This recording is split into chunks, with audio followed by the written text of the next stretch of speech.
السلام علیکم ورحمۃ اللہ وبرکاتہ۔ برادران اسلام، آج ہم اور آپ اپنے گھروں سے جڑی ہوئی کچھ باتیں جان لیتے ہیں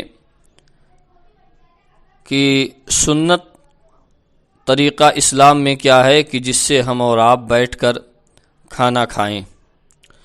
دیکھا یہ جاتا ہے کہ آج کل خاص کر مسلمانوں کے اندر جو ایک بے حیائی اور بے شرمی آ گئی کہ اپنی شادیوں میں وہ کھڑے ہو کر کھانا کھلاتے ہیں، یہ انسانوں کا طریقہ نہیں بلکہ یہ جانور کا طریقہ ہے، جس سے اسلام اور پیغمبر اسلام صلی اللہ علیہ وآلہ وسلم نے ہمیں اور آپ کو منع فرمایا ہے۔ لہٰذا ہم اور آپ کھانے اور پینے کے کچھ آداب جان لیں کہ جو اسلام اور مصطفیٰ جان رحمت صلی اللہ علیہ وآلہ وسلم نے ہمیں بتایا ہے۔ اللہ کے نبی کا ارشاد ہے، حضور ارشاد فرماتے ہیں، حضرت حذیفہ سے یہ حدیث مروی ہے کہ عن حذیفہ قال قال رسول اللہ صلی اللہ تعالی علیہ وآلہ وسلم ان الشیطان یستحل الطعام اللہ یذکر اسم اللہ علیہ۔ حضرت حذیفہ رضی اللہ تعالیٰ عنہ نے کہا کہ حضور علیہ الصلوۃ والسلام نے فرمایا کہ جس کھانے پر بسم اللہ نہ پڑھا جائے اس کھانے کو شیطان اپنے لیے حلال سمجھتا ہے۔ تو یاد رکھیں کہ ہم اور آپ جب کھانا کھائیں تو اس پر بسم اللہ الرحمن الرحیم ضرور پڑھ لیں، نہیں اس کھانے کو شیطان اپنے لیے حلال سمجھتا ہے۔ اب کھانے کا طریقہ یہ ہے کہ گھر میں جتنے بھی لوگ موجود ہیں وہ سب لوگ ایک جگہ بیٹھ جائیں، دسترخوان بچھا لیں، اس کے بعد اللہ نے جو فراہم کیا ہے گھر میں کھانے کے لیے وہ سب دسترخوان پہ رکھ لیں اور سب لوگ بسم اللہ الرحمن الرحیم کہہ کے کھانے کو شروع کریں۔ اس کے تعلق سے میرے حضور نے ارشاد فرمایا کہ جس گھر میں سب لوگ اکٹھا بیٹھ کر ایک جگہ جمع ہو کر اور دسترخوان بچھا کر کھانا کھاتے ہیں، اللہ تعالیٰ اس کھانے میں بھی برکت عطا فرماتا ہے اور اس گھر میں بھی اپنی رحمتیں نازل فرماتا ہے۔ لہٰذا آپ حضرات جب کھانا کھائیں تو تمام لوگ جمع ہو جائیں، دسترخوان بچھا لیں اور بیٹھ کر کھائیں، انشاءاللہ اللہ آپ کے کھانے میں بھی اور آپ کے گھر میں بھی رحمت و برکت عطا فرمائے گا۔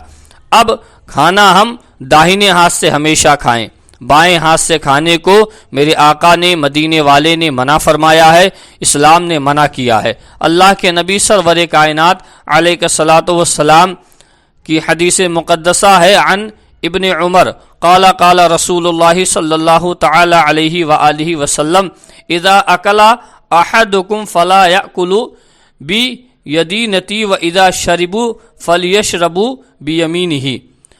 حضرت ابن عمر رضی اللہ تعالی عنہما نے کہا کہ حضور علیہ الصلوۃ والسلام نے فرمایا کہ تم میں سے جب کوئی شخص کچھ کھانا چاہے تو داہنے ہاتھ سے کھائے اور جب کوئی چیز پینا چاہے تو داہنے ہاتھ سے پیے۔ مسلم شریف کی یہ حدیث ہے۔ اس حدیث سے ہمیں یہ پتہ چلا کہ جب ہم اور آپ کھائیں تو داہنے ہاتھ سے کھائیں اور داہنے ہاتھ سے پئیں۔ اب یہ کھانے کا طریقہ ہے، کھانا چبا کر کھائیں۔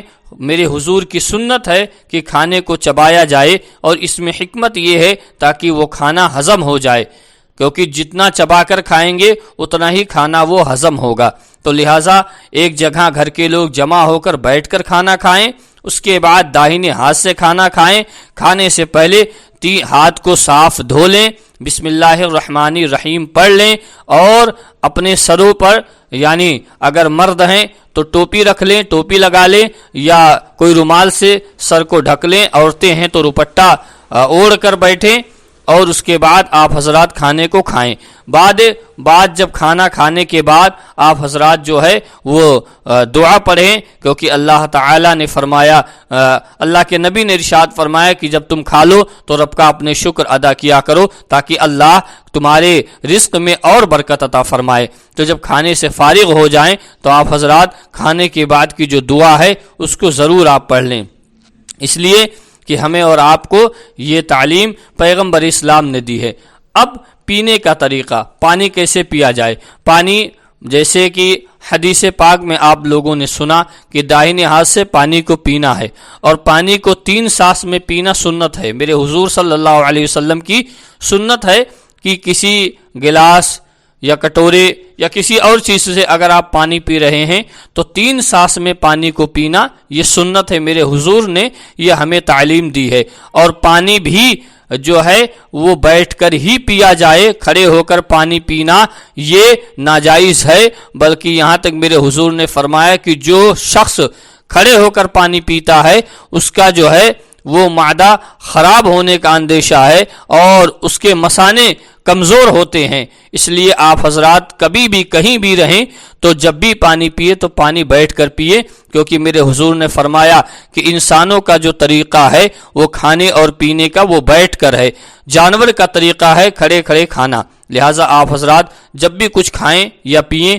تو بیٹھ کر کھائے پئیں، داہنے ہاتھ کا استعمال کریں، بائیں ہاتھ کو استعمال کرنا منع فرمایا ہے۔ آپ حضرات ان باتوں کا خیال رکھیں، ان چیزوں کا اپنے گھروں میں ان چیزوں کو اپنائیں، انشاءاللہ اللہ کی رحمت ہم سب کے لیے شامل حال ہوگی اور اللہ اپنے رحمتوں کا نزول فرمائے گا۔ السلام علیکم ورحمۃ اللہ وبرکاتہ۔